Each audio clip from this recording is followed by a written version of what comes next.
capítulo 1.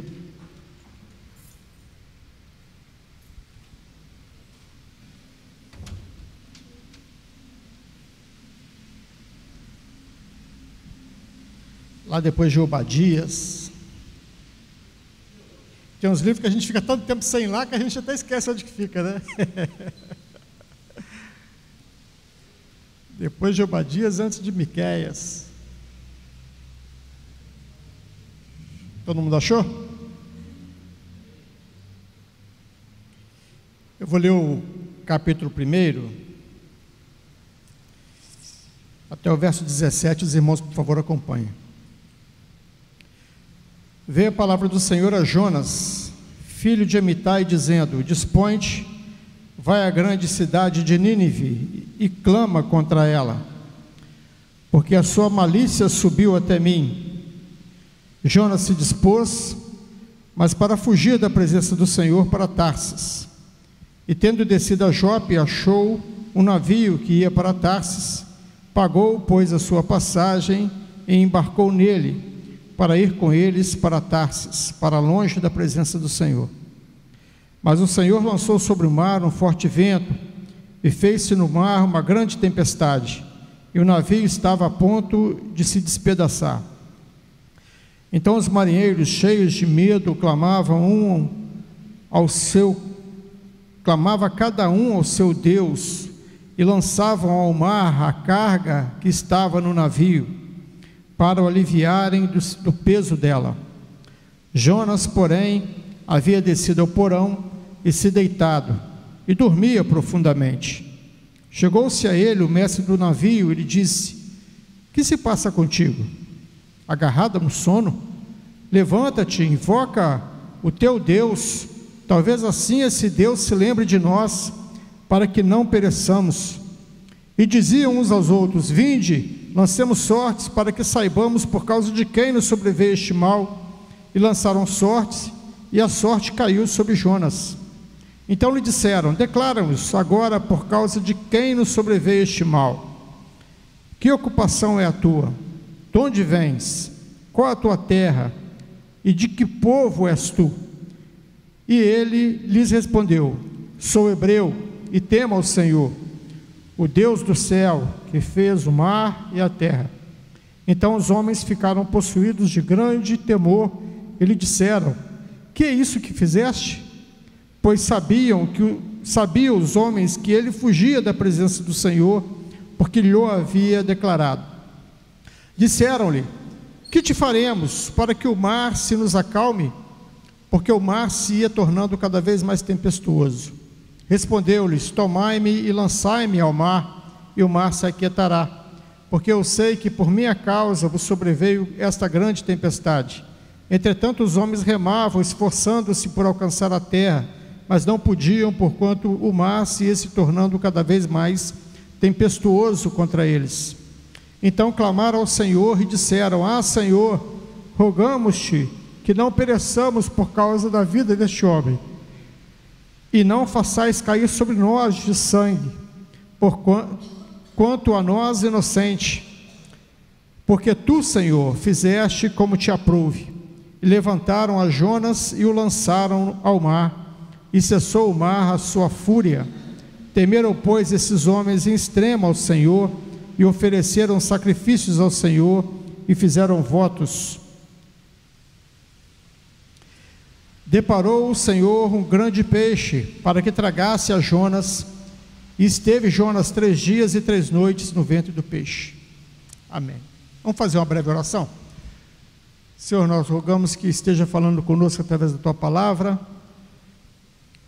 e esteja nos ensinando, Senhor Deus, através do Teu Santo Espírito, não levando em consideração, Senhor Deus, o instrumento que está aqui à frente, mas que por misericórdia, Senhor Deus, o Senhor esteja nos comunicando a Tua vontade nessa noite. Nós oramos em nome do Senhor Jesus, amém. Jesus, ele usa a história de Jonas para falar a respeito de si mesmo, a respeito da sua missão. Jesus disse que, da mesma maneira que Jonas permaneceu 3 dias e 3 noites no ventre do peixe, o Filho do Homem haveria também de ficar no coração da terra e depois se levantar. No Novo Testamento, lá em Hebreus, o autor diz que quando nós acessamos a salvação, nós não podemos, de modo algum, negligenciar esta oportunidade que temos da salvação. Paulo, falando a Timóteo, ele disse que Timóteo havia recebido um dom e que ele não deveria ser negligente a esse dom. E a história de Jonas, irmãos, nos remonta a essa questão. O homem que recebeu de Deus um dom, uma capacitação especial, mas foi negligente a essa capacitação. E a gente pode ver de maneira muito clara, no início da história de Jonas, as consequências dessa negligência. E como que Deus usou a história de Jonas também para impactar vidas, através da retomada da consciência do dom e através da retomada da fé em Deus. Jonas vivia no reino do norte. Israel, depois de um determinado tempo, depois do neto de Davi, o reino se dividiu em duas tribos ficaram com a família de Davi, 10 tribos seguiram a Jeroboão. E na época do segundo rei, que chamava Jeroboão também, dessa vez Jeroboão II, havia um profeta, muito provavelmente esse mesmo Jonas, que profetizou nesse período, até mais ou menos uns 20 e poucos anos antes da queda desse reino do norte, E uma coisa interessante aqui na história de Jonas, é que este povo ao qual o Senhor o chamou para profetizar, para levar a mensagem do Senhor, para levar uma provável misericórdia de Deus para esse povo, Jonas bem estava desconfiado disso, era exatamente o povo que Deus usaria para maltratar, punir severamente o povo de Jonas, os seus parentes, os seus amigos, as pessoas que ele ama. E então, irmãos, diz esse texto aqui que veio a palavra do Senhor a Jonas, e o Senhor o enviou a essa cidade, a cidade de Nínive, onde viviam lá, que era a capital dos assírios. Então Jonas, ele é chamado, Jonas, ele foge, e mais tarde o Senhor o traz de volta. Então a gente queria analisar um pouquinho essa saga aqui de Jonas, O texto aqui diz que Jonas, ele se levantou, após o Senhor dar a missão para ele. A missão era essa: dispõe-te, vai à grande cidade de Nínive e clama contra ela, porque a sua malícia subiu até mim. Jonas se dispôs, mas para fugir da presença do Senhor, e a intenção dele era ir para Tarsis. Tarsis, irmãos, Jonas estava numa extremidade do mar Mediterrâneo. Tarsis ficava na outra extremidade do mar Mediterrâneo, onde hoje em dia ali é a Espanha, entre a Espanha e Portugal ali, É a localização mais provável que hoje em dia dizem que ficava essa cidade de Tarsis, para onde Jonas queria ir. Ele queria ir para longe, do outro lado do mar, o mar que ele conhecia ali, o mar Mediterrâneo. Ele queria ir para longe. Então ele se dispôs e falou assim: eu vou entrar nessa não, vou para longe. E algumas questões aí a gente pode imaginar, Uma primeira questão é que ele poderia já saber de alguma hostilidade que já estava acontecendo dos assírios em relação a Israel, e ele não queria talvez se sujeitar àquele povo, Outra questão é que ele poderia já está sabendo, através do Senhor, que aquele povo seria o que castigaria Israel, e ele, por questões de preconceito, ele não queria ir. O texto não fala, mas a verdade é que Jonas fugiu da presença de Deus, e Jonas abriu mão do seu chamado. Então a primeira questão que eu quero chamar a atenção aqui nesse texto é que quando nós recusamos o nosso chamado, as pessoas que estão à nossa volta, inclusive nós mesmos, sofremos as consequências. Interessante, irmãos, que Deus, quando Ele nos dá dons, não é para que a gente utilize esses dons para nós mesmos, para a nossa própria glória, para que todos saibam que o fulano de tal é a pessoa que cura, é a pessoa que ora, ou é a pessoa que tem um ou outro dom, a pessoa que prega, né? Que profetiza, enfim. Mas os dons são para serem utilizados na obra de Deus, na casa de Deus, para consolo da igreja, para edificação da igreja. Interessante aqui que nesse texto, a partir daqui do verso 4, nós percebemos como que essa negligência de Jonas afetou a vida dele e a vida de outras pessoas também. Se não, vejamos, olha o que diz. Mas o Senhor lançou sobre o mar um forte vento, e fez-se no mar uma grande tempestade, e o navio estava a ponto de se despedaçar. Então os marinheiros, cheios de medo, clamavam um ao seu Deus, cada um ao seu Deus, e lançavam ao mar a carga que estava no navio, para o aliviarem do peso dela. Jonas, porém, havia descido ao porão, e se deitado, e dormia profundamente. Algumas questões aqui interessantes, né?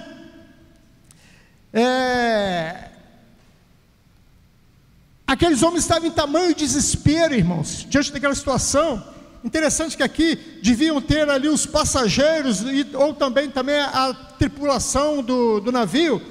A situação era tão terrível, a tempestade era tão forte, que aqueles homens estavam desesperados. Provavelmente já no início da viagem, né? Porque existe uma parte do texto que fala que eles se esforçavam para chegar à terra. Provavelmente a terra não estava longe, né? Mas a situação estava tão dramática que eles começaram a abrir mão da carga que eles tinham para lançar ao mar, e cada um começou a clamar ao seu Deus, e motivar um ao outro: clama ao seu Deus para nos livrar dessa situação. Então a situação era tão terrível que a própria tripulação do navio, acostumada com o mar, estava desesperada. Então esse versículo 4 aqui ele é interessante, porque ele fala que o navio estava a ponto de se despedaçar, inclusive, né? Tamanha a força do mar, tamanho o desespero daqueles homens. Eu queria chamar a atenção aqui em duas questões interessantes. Primeiro, essa questão que eu falei, né? Que aqueles homens, diante daquela situação, na busca de uma solução, eles abriram mão dos recursos que eles tinham, né? Eles abriram mão do dinheiro que eles tinham, da carga que eles tinham, da esperança de obter lucro em troca da própria vida. Então ali, eles estavam tentando fazer alguma coisa, né? O mundo estava clamando ali, né? As pedras clamando, os incrédulos, cada um clamando ao seu Deus. Eles oravam e ao mesmo tempo eles agiam. Eles se motivavam a orar, a clamar, cada um ao seu Deus, e ao mesmo tempo eles abriam mão do que eles tinham. Eles pegavam a carga que seria o lucro deles e jogavam no mar. Estavam dispostos a perder o que eles tinham em troca da sua própria vida. Olha que coisa interessante. Eu estou igual o pastor Jefferson, que eu estou usando o celular para... Falei assim, vou levar papel não.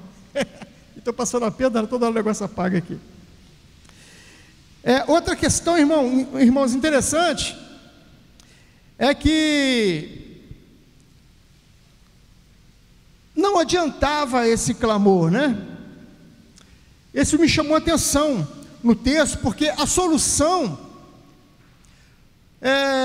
estava longe deles naquele momento, né? A oração daquelas pessoas que não conheciam ao Senhor, que não estavam orando ao Senhor, e a troca que ela fazia, todo aquele esforço que eles estavam fazendo em busca da solução daquela questão, daquele problema, não estava adiantando nada. Então, a oferta dos valores que eles adiantavam ali para os seus deuses, que eles estavam derramando ao mar, né? As orações que eles faziam, não estava adiantando nada. Enquanto o pecado não era descoberto, enquanto o pecado não estava latente, a tempestade não cessou. Isso é algo interessante. Enquanto permanecia a negligência, percebam, irmãos, que enquanto aqueles homens estavam clamando a Deus, onde o servo de Deus chamado para o ministério estava? No porão, dormindo, né? O mundo clamando, as pessoas desesperadas, as pessoas conscientes do perigo iminente, e o servo de Deus dormindo. Quando recusamos o nosso chamado, irmãos, nós somos cobrados por nossa postura. O próprio mundo nos cobra uma postura. Se não, vejamos aqui a partir do verso 5. Então os marinheiros, cheios de medo, clamavam uns aos outros, clamavam cada um ao seu Deus, e lançavam ao mar a carga que estava no navio, para o aliviarem do peso dela. Jonas, porém, havia descido ao porão, e se deitado, e dormia profundamente. Chegou-se a ele o mestre do navio e lhe disse: que se passa contigo? Agarrado no sono? Levanta-te, invoca o teu Deus, talvez assim esse Deus se lembre de nós, para que não pereçamos. Olha o que diz aqui no verso 10. Então os homens ficaram possuídos de grande temor, e lhe disseram: que é isso que fizeste? Pois sabiam os homens que ele fugia da presença do Senhor, porque ele o havia declarado. Olha as perguntas que fizeram para ele, né? Que se passa contigo? Agarrado no sono? Levanta-te, invoca teu Deus. Que é isso que fizeste? Então, por diversas vezes, Jonas teve a sua atenção chamada pelo fato de ser um servo de Deus e ter abandonado o seu chamado. Quantas vezes, irmãos, isso não acontece conosco também? O mundo é muito crítico em relação a nós, né? Porque o estereótipo do crente no Brasil é aquele que não faz algumas coisas, né? Aquele que não bebe, aquele que não fuma, aquele que não vai a festas, aquele que, né? Que não. E por vezes, quando o cristão quer ignorar um pouquinho, quer dar um tempo do seu chamado, e quer se misturar, quer entrar no navio para Tarsis, e quer entrar no porão, e quer ficar ali esquecido, fingir que não existe mais, logo o mundo começa a cutucar: vem cá, você não é crente? Vem cá, é isso aí mesmo? Ah, teu pastor está sabendo disso aí, às vezes brincam: teu pastor está sabendo disso aí que você está fazendo, disso aí que você está falando, dessa piada que você está contando, enfim, né? São os primeiros a nos acusar, muitas vezes até antes da nossa própria consciência, irmãos. Isso aconteceu com Jonas. Ele, decidido, convicto que fugiria da presença do Senhor, que iria para longe, o Senhor coloca no mar uma tempestade terrível, uma tempestade desesperadora, até mesmo para os profissionais, né? Deus coloca no coração daqueles homens o desejo de buscar alguém que tenha poder sobre aquilo, para que aquilo cessasse. E o responsável pelo navio, então, o mestre do navio, desce no porão, provavelmente para buscar uma carga, mais alguma coisa lá para jogar no mar, e acha lá Jonas dormindo. Muito interessante, né? O que a gente imagina que passou pelo coração de Jonas naquele momento, né? Ele provavelmente não queria ser incomodado, ele provavelmente não queria ser lembrado de quem ele era, do que ele fazia. Olha o que diz aqui, ó, no versículo 8, né? Então lhe disseram: declara-nos agora, por causa de quem nos sobreveio este mal, que ocupação é a tua? De onde vens? Qual é a sua terra? E de que povo és tu? Muito interessante, né, irmãos? Porque eles foram usados por Deus para fazer Jonas se identificar, Jonas olhar para dentro de si, olhar para a sua consciência e falar: quem sou eu? Eu sou igual a essas pessoas, eu pertenço a esse lugar. Essa atitude é típica de alguém da minha estirpe. Então eles obrigaram a Jonas, através dessas perguntas, primeiro chamaram a atenção dele, e depois fizeram com que ele pensasse a respeito de quem ele era, e exigiram que ele respondesse isso. Que ocupação é a tua? Por causa de quem que está acontecendo isso? De onde vens? Qual é a tua terra? De que povo és tu? O que você faz da vida?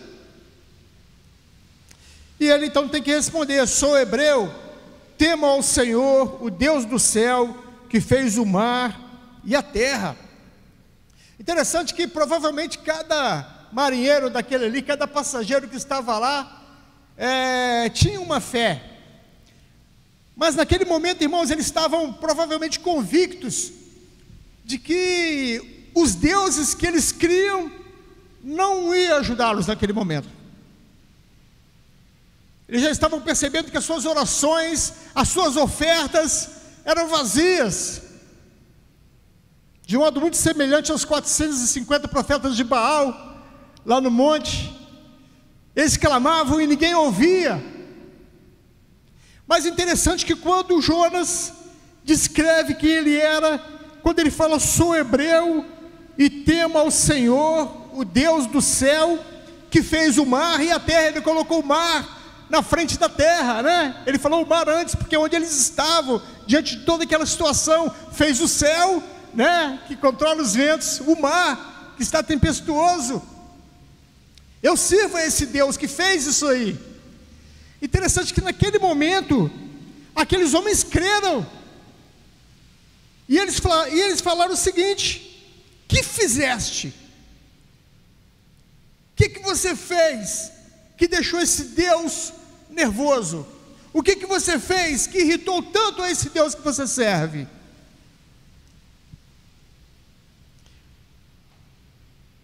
Somos luzeiros de socorro ao mundo, irmãos, quando nós descobrimos a nossa identidade. Quando nós reconhecemos a nossa identidade. Quando nós estamos convictos e conscientes de quem realmente nós somos, independente de todos os nossos defeitos, independente de todas as nossas dificuldades, mas quando nós reconhecemos quem nós somos, nós passamos a ser luzeiros. As pessoas começam a olhar em nós, enxergar além de nós. Eles olhavam para Jonas agora, e eles viam o quê? A solução daquele problema. Porque eles perguntam para Jonas, olha só a pergunta que eles fazem para Jonas: que faremos? Olha que interessante. Que faremos? Cada um ali tinha o seu Deus.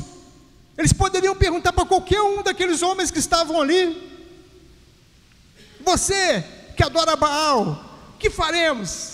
Você que adora Astarote, que faremos? Você que é grego, adora todo o panteão, que faremos? Não. Quando Jonas disse a quem ele servia, o Senhor compungiu o coração daqueles homens. Eles olharam para Jonas, aquele homem que estava fugindo de Deus, aquele homem que estava negando a sua fé, aquele homem que estava negligenciando o seu chamado. E eles perguntaram para ele: que faremos? Então, independente do caminho que temos trilhado, irmãos, independente do caminho que você trilhou até hoje, até essa noite, se Deus, em misericórdia, está fazendo com que você entenda a sua identidade como cristão, como filho de Deus, como servo do Senhor Jesus, como sal e luz, com todas as suas fraquezas, com todas as suas dificuldades, com todos os seus fracassos. Reconheça que você pode ser instrumento de Deus para levar luz, como aqueles homens ali reconheceram em Jonas. um fujão. Que faremos para que o mar se acalme? O que preciso fazer da minha vida para que as consequências do meu pecado sejam abrandadas? Muitas vezes, irmãos, essa pergunta é feita a nós quando nós estamos em um caco. Muitas vezes alguém chega destruído diante de nós e não faz pergunta que você queria estar fazendo também, diante da situação que você está. Mas essas perguntas te lembram, irmãos, que independente da situação que você esteja, você tem a resposta. Ele não. Ele não. Temos que nos lembrar, irmãos, qual é a nossa identidade, qual é o nosso sobrenome. As pessoas são impactadas pelo poder de Deus, pela confirmação do testemunho do servo. Observe que a partir do versículo 11, quando eles perguntam para Jonas, que faremos para que o mar se acalme? Porque o mar ia se tornando cada vez mais tempestuoso. Respondeu-lhes: tomai-me e lançai-me ao mar, e o mar se aquietará, porque sei que por minha causa vos sobreveio essa grande tempestade. Entretanto, os homens remavam, esforçando-se por alcançar a terra, mas não podiam, porquanto o mar se tornando cada vez mais tempestuoso. Olha que coisa interessante. O temor no coração daqueles homens foi tamanho quando Jonas disse que servia ao Senhor, que eles não queriam matar a Jonas.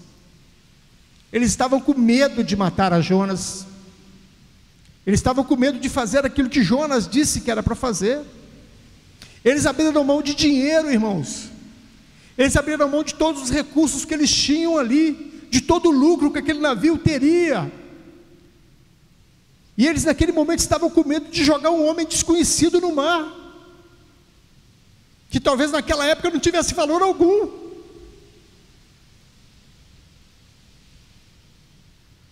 Então, antes de fazer aquilo que Jonas havia falado, irmãos, eles clamaram ao Senhor e disseram: ah, Senhor, rogamos-te para que não pereçamos por causa da vida deste homem, e não faças cair sobre nós este sangue, quanto a nós, inocente.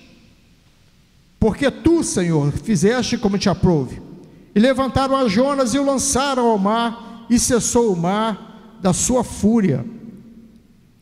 Irmãos, muito interessante, porque aquele que causou todas aquelas consequências é aquele que também trazia a solução. E lendo esse texto, irmãos, eu fiquei pensando, a situação que o nosso país passa,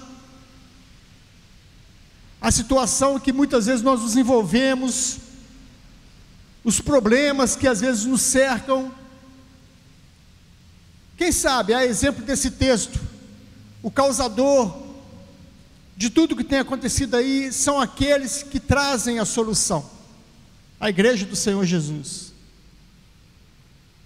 que talvez tenha abandonado a sua missão, que tem sido negligente para com o dom que Deus deu a ela. Aquele que causou o problema, irmãos, tinha a solução. Ele era a causa do problema.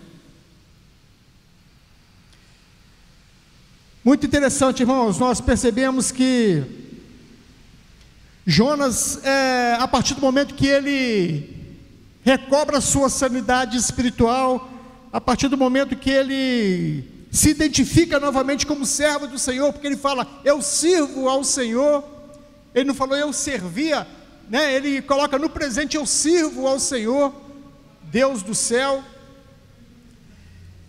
Ele entende então, a partir daquele momento, qual seria a solução, o que tinha de fato causado todos aqueles problemas e o que aqueles homens deveriam fazer. Vocês podem perceber que a pergunta deles lá no versículo 11, que faremos? Ele responde no 12, tomai-me e lançai-me ao mar, Então no 15 eles fazem exatamente isso, né? O lançaram ao mar, e no mesmo versículo 15 diz: e cessou o mar da sua fúria. Naquele mesmo instante cessou o mar da sua fúria. Então aqueles homens ficaram tranquilos e falaram: beleza, vamos seguir a nossa vida. Não, irmãos, olha o que aconteceu no versículo 16: temeram, pois, estes homens em extremo ao Senhor, e ofereceram sacrifícios ao Senhor, e fizeram votos. Irmãos, enquanto o pecado não foi descoberto, enquanto o pecado não foi confessado, e foi abandonado, jogado ao mar, a fúria de Deus não passou. E a gente pode lembrar, né, que enquanto o Senhor Jesus não veio, não deu a sua vida por nós, não foi levantado, não foi sacrificado e ressuscitado, Deus estava irado com o ser humano. A ira de Deus era sobre nós. Mas uma vez que o pecado foi confessado e foi perdoado, reinou novamente a paz, né? Reinou novamente a comunhão com Deus. Isso aconteceu com aqueles homens. Eles temeram em extremo ao Senhor. Eles não somente temeram ao Senhor como mais uma divindade, além daquela que eles já temiam, mas diz aqui o texto que eles temeram ao Senhor em extremo, porque a experiência que eles tiveram, irmãos, foi muito intensa. Não somente uma questão ideológica, não somente uma questão filosófica ou cognitiva, eles viveram aquela experiência. Não somente conhecimento bíblico, irmãos, um conhecimento teológico, doutrinário, mas eles tinham vida agora naquele momento, vida com o Senhor, experiência com o Senhor. Então, irmãos,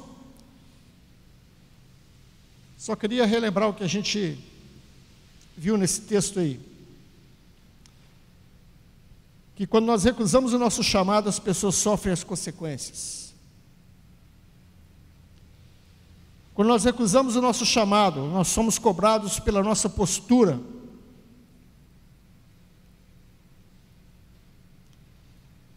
E quando nós recobramos o nosso chamado, quando nós nos identificamos, tomamos consciência de quem nós somos, as pessoas são impactadas pelo poder de Deus, que flui através das nossas vidas. Então que Deus tenha misericórdia de nós, irmãos, a começar por mim. E aplique esse texto e essas lições aos nossos corações, para que a gente possa ser luzeiros nesse mundo aí, conforme é o plano de Deus, conforme Ele nos chamou para sermos. Amém.